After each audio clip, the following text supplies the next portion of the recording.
Hey, everybody, welcome back to Light Me Up. I am so excited to be with you today.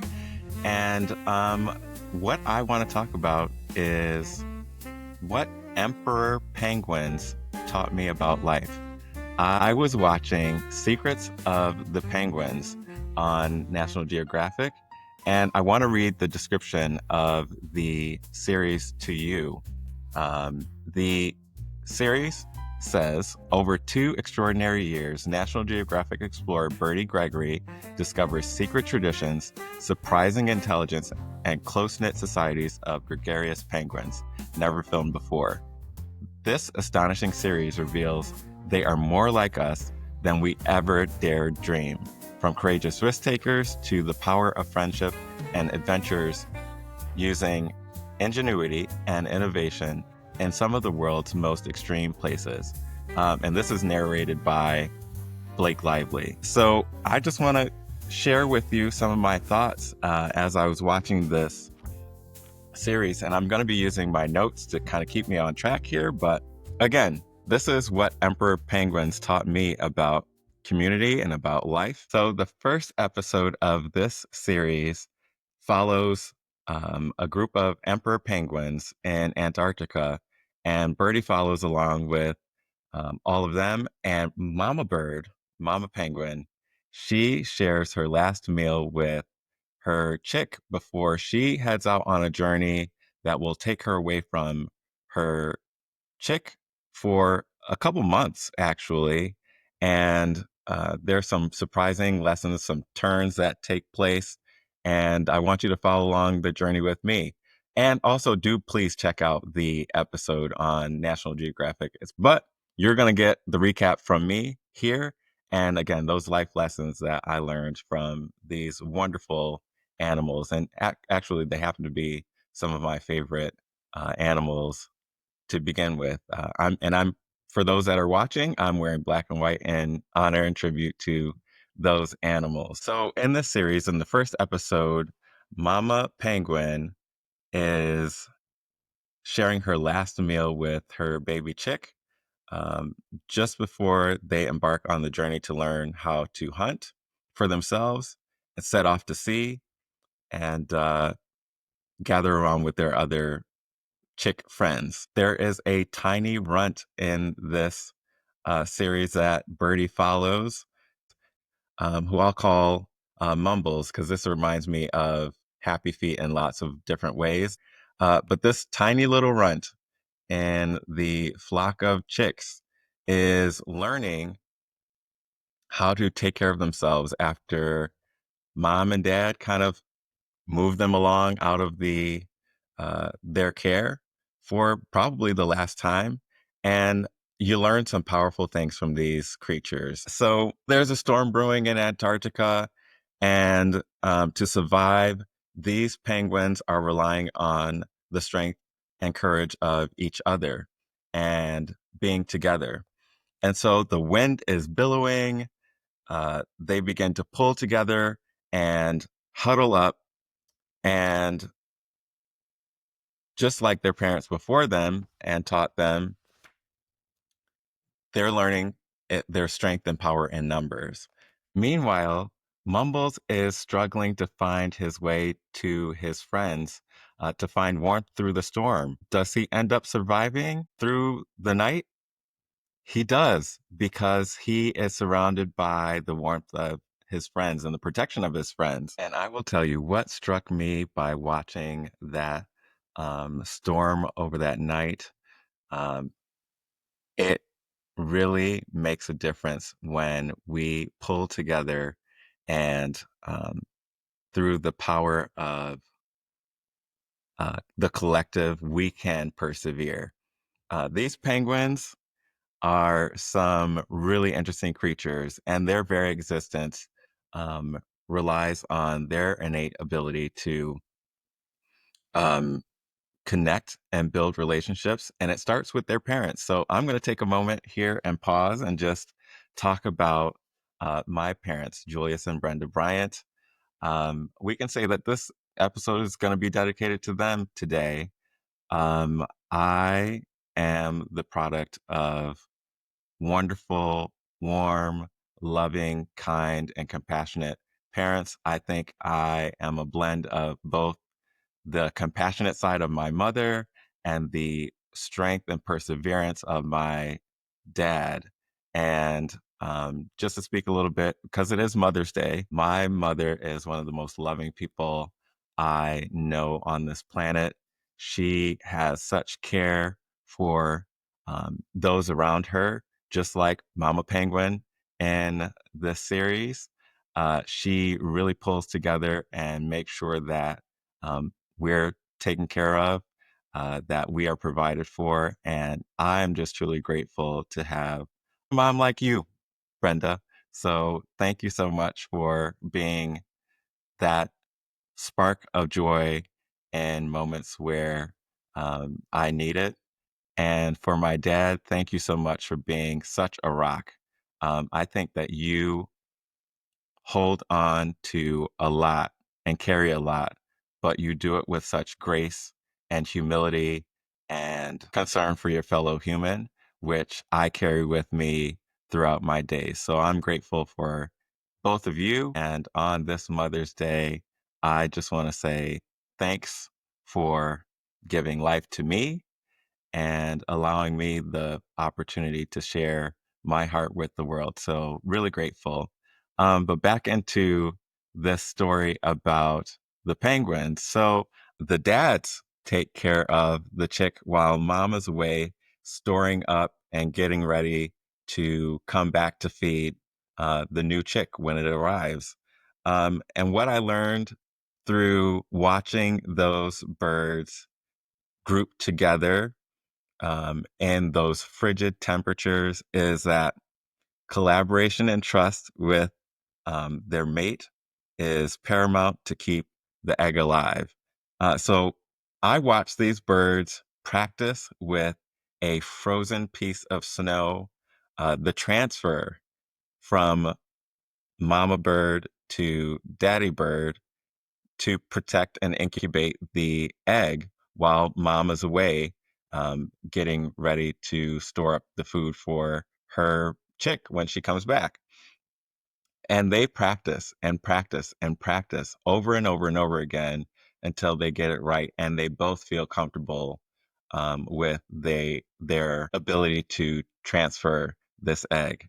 And what I learned from that is building trust takes practice. That transfer from uh, of the egg from mom to dad requires preparation for sure. While mom is busy preparing to feed the chick when she returns, the dads all group together and they're busy just making sure that they're huddling up to protect their new eggs. What I learned is they huddle and gather together and just like take the tips of their feathers as they are grouped together and only touching with the tips of their feathers, they create a sense of warmth. If I recall correctly, the middle of the grouping of those penguins can get to as high as 99 degrees Fahrenheit. So, in those frigid temperatures in the Antarctic, they are using their collective body heat to keep each other safe. And they are moving in waves over and over and over again so that not one person or not one penguin, rather, is getting all the warmth. They are taking just what they need. And that is a lesson for all of us to really learn too, is in this age of excess and people just consuming so much, there's an opportunity to learn from these penguins that you can just take what you need and have some left for someone else to benefit from. So these penguins, they gather together, they're using the strength of the power of their numbers and finding warmth together.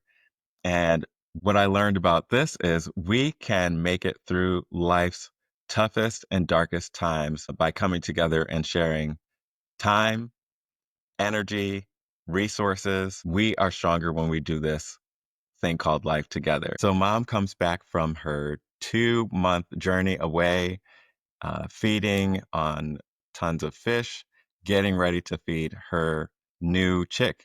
If dad did his job right, there will be a chick waiting for mom to feed when she returns. And what I found with the mom returning is she has to filter out and navigate through a sea of thousands of voices to find her mate and the new chick.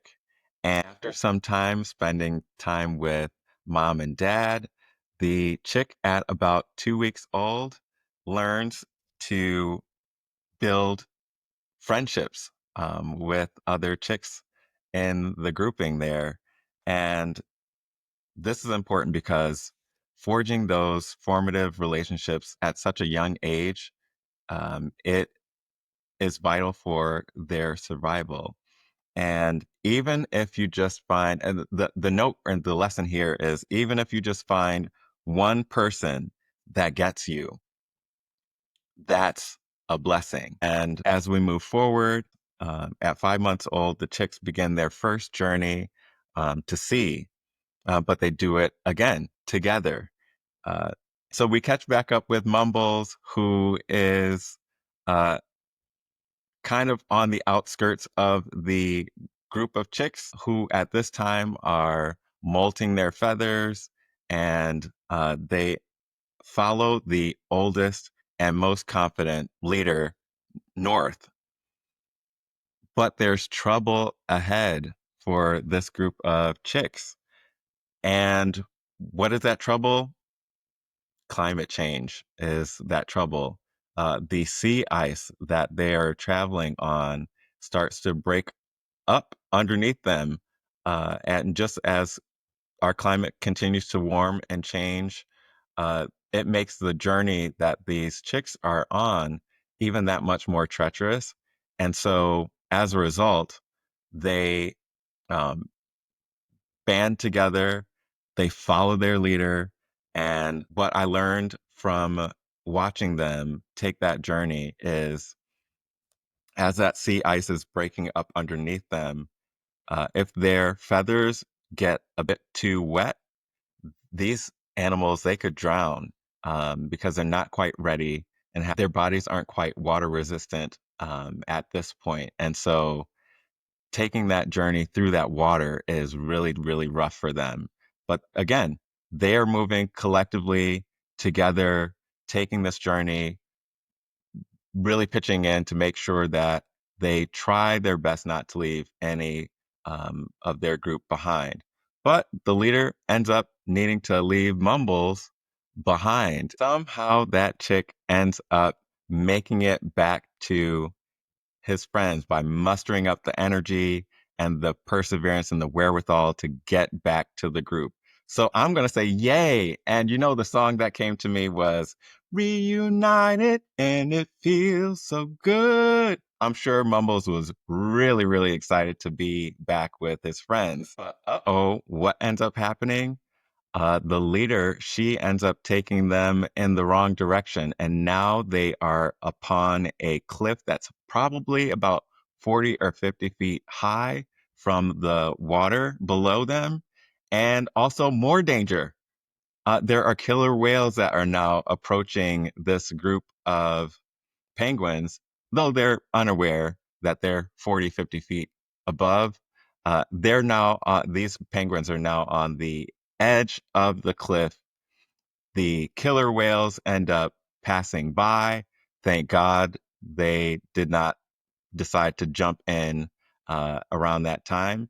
But as they're teetering on the edge, the leader, she has the courage and confidence to take the first leap off the ledge. And uh, she plunges down into the water and is happy as a clam. Shortly thereafter, her friends begin to follow her one by one. So now we have thousands of penguins that are in the water, happy, happy, happy, and just enjoying themselves and learning how to fish for themselves for the first time ever. I love, love, love how we can find strength in being surrounded by our friends and finding those confident ones that will just lift you up and move you forward. I appreciate people like that, and I look toward people who will build up my strength and my confidence to do things I couldn't have even imagined that I could do. So I guess while we're on the topic, recently, well, at least this past winter, I went on a skiing trip with a group of my friends, and I've never skied before in my life. I will tell you, I don't really like the cold.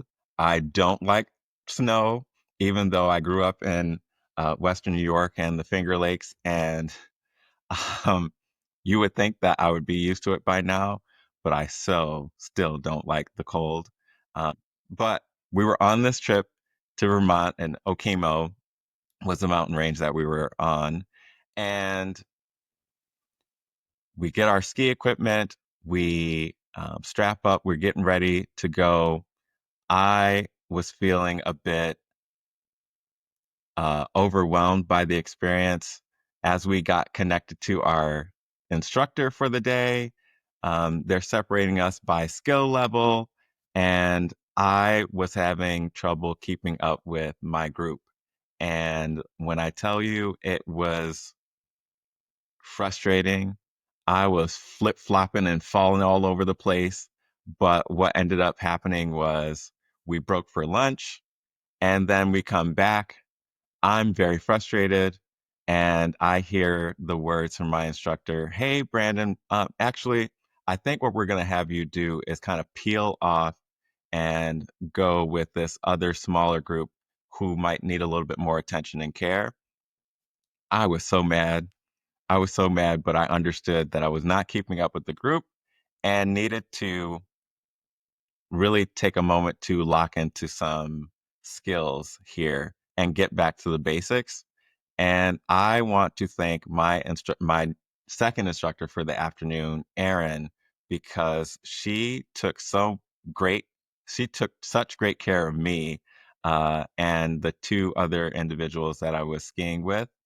And what I learned about myself and that was just because I'm frustrated doesn't mean I can't do it.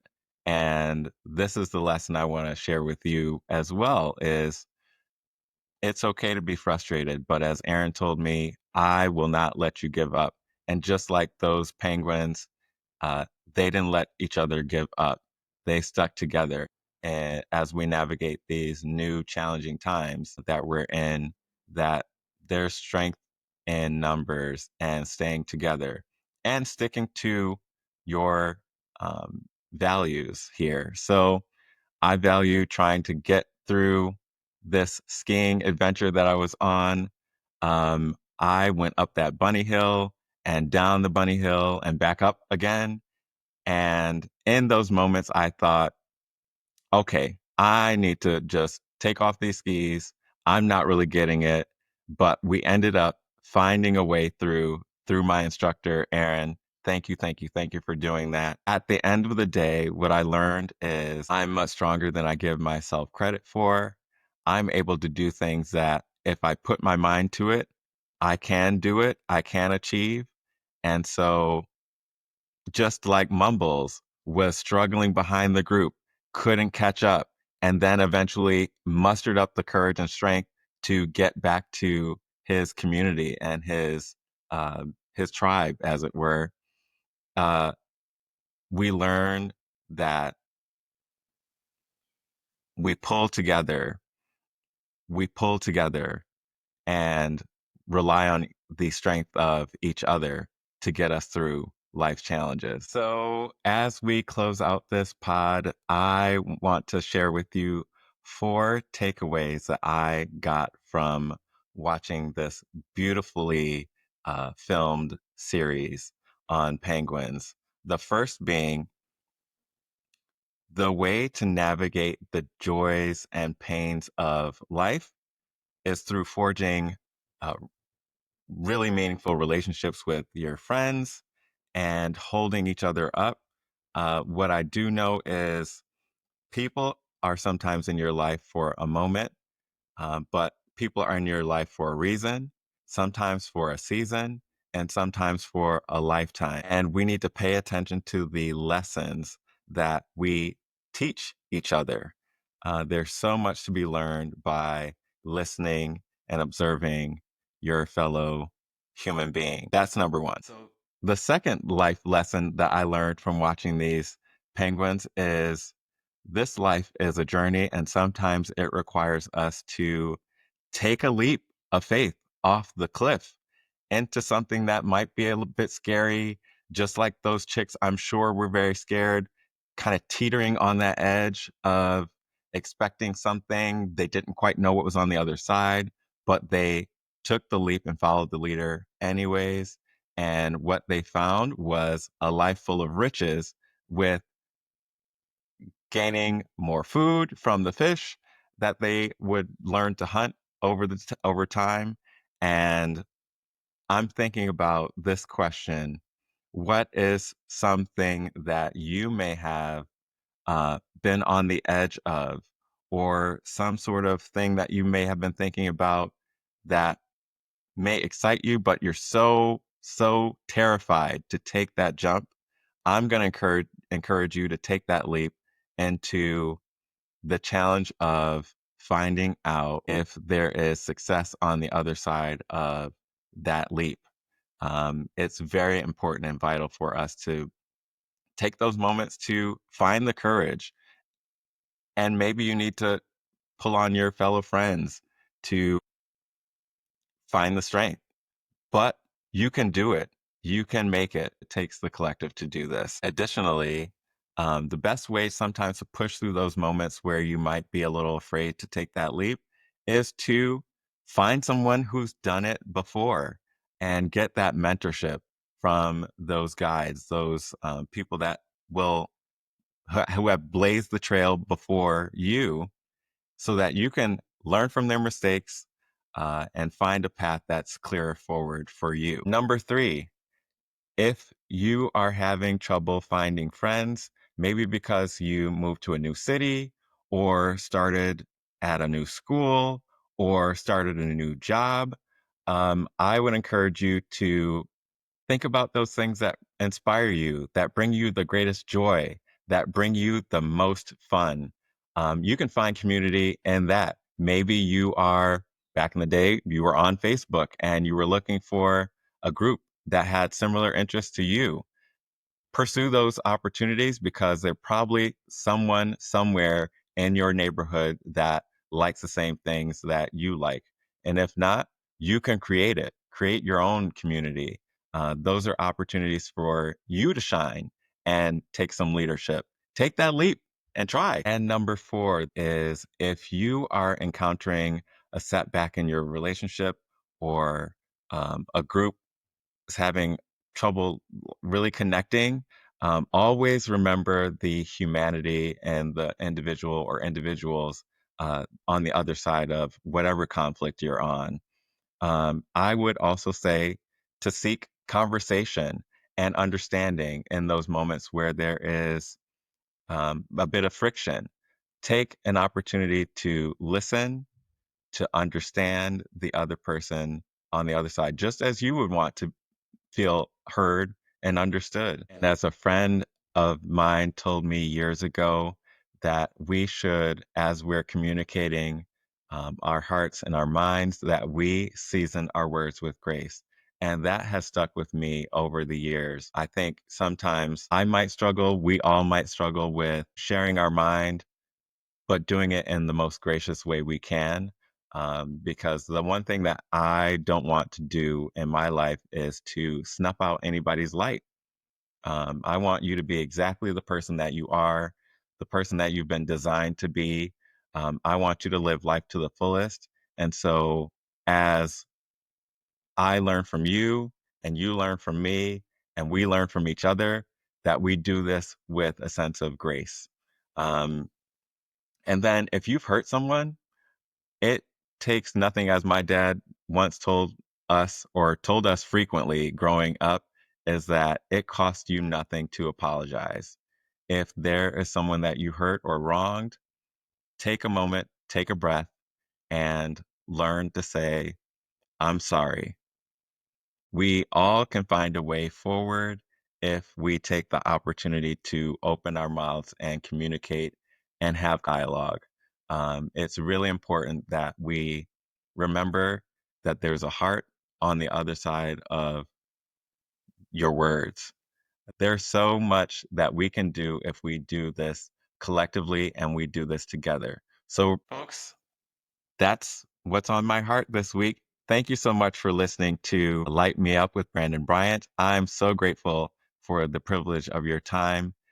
I look forward to the conversations that you all will have after this episode. I think there are some really great nuggets here that we all can take from just the wonderful lives of these penguins and apply it to our life. What if you took today and decided to take that leap of faith into that project, that idea that you have percolating in your head, and chose to run through the tape with it? Why not? Today, you have the opportunity to do so. And I look forward to hearing from you all about the leaps of faith that you chose to take on this day. And I would be encouraged by you and inspired by your stories as you let me know what you all are up to. I'm really excited for your journey. And you've been listening to Light Me Up with Brandon Bryant. I am so inspired by each and every one of you. Thank you so much for your comments and your wonderful text messages I received from my inaugural episode.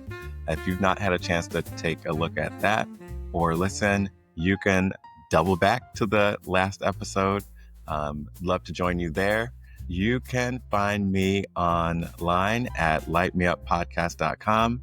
You can follow me on social media at Light Me Up Podcast on Instagram. Follow me personally on my Instagram at Shine with Brandon. Let's continue the conversation there. And have a great day, everybody. And remember, keep shining your light.